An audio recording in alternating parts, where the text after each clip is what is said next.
20,000 ভোটে পদ্মফুল সন্দেশখালী থেকে জিতবে। ওকে জেলের ভিতরে পচিয়ে রাখবো। আমার নাম শুভেন্দু অধিকারী। শাহজাহানরা যদি আবার অত্যাচার শুরু করে, সেদিন আর কাউকে না পান, প্রথম শুভেন্দু অধিকারীকে পাবেন। সন্দেশখালী আন্দোলনের পরে লোকসভা নির্বাচন হয়েছে। ওই লুটের ভোটে সন্দেশখালী একমাত্র বিধানসভা 7,800 ভোটে বিজেপিকে এগিয়ে রেখেছে। আমি এখানে কথা দিয়ে যেতে পারি, বাকি 6টাতেও আমাদের এই লোকসভায় জেতা উচিত, কিন্তু সন্দেশখালীর লোকসভার ভোটটাও আমি করেছি আপনাদের সাথে, বিধানসভার ভোটটাও আমি করব। আমি আজকে 294টা কেন্দ্রের মধ্যে প্রথম বলে যাচ্ছে, রেকর্ড করে রাখুন, 20,000 ভোটে পদ্মফুল সন্দেশখালী থেকে জিতবে। শাহজাহান বলেছিল না, কাঁথির বেটা পা কেটে হাতে লাগাবে, চামড়া তুলে ডিগডিগি বাজাবে, ওকে জেলের ভিতরে পচিয়ে রাখবো।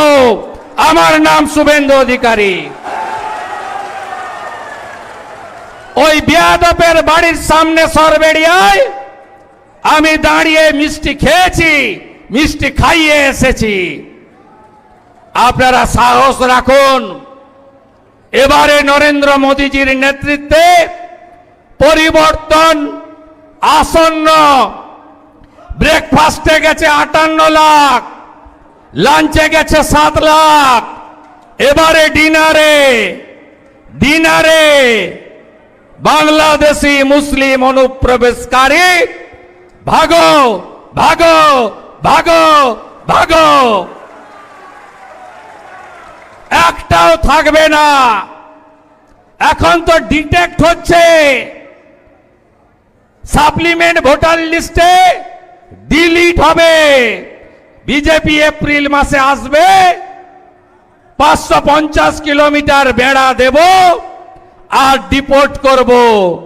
সাতক্ষীরা চলে যা, নোয়াখালী চলে যা, খুলনা চলে যা, যেদিক দিয়ে এসেছিস ওই রাস্তা দিয়ে পালিয়ে যা।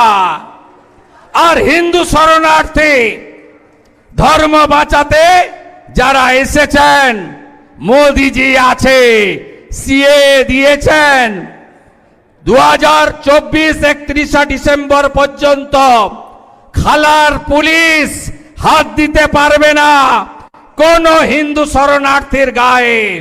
বাকিটা আমরা করে নেব, নিশ্চিন্তে থাকুন যারা হিন্দুরা শরণার্থী হয়ে এসেছেন। বাকি মহিলারা কি চান না যে পিঠে বানানো বন্ধ হোক মাঝরাতে? হ্যাঁ হ্যাঁ কি না বলুন? চান তো? আয়ুব গাজী, শাহজাহান এরা ভিতরে থাকুক, হ্যাঁ কি চান কি চান না?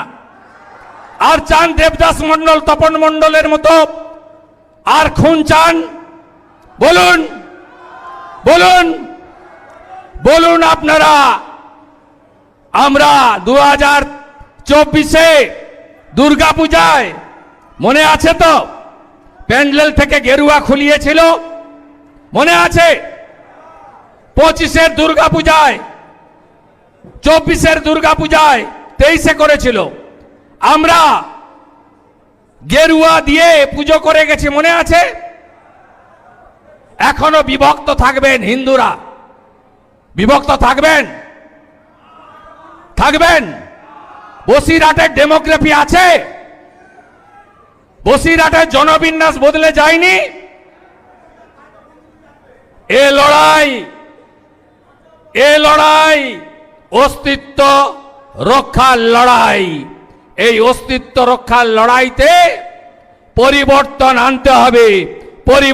আনতে হবে, পাল্টাতে হবে, বিজেপির সরকার তৈরি করতে হবে।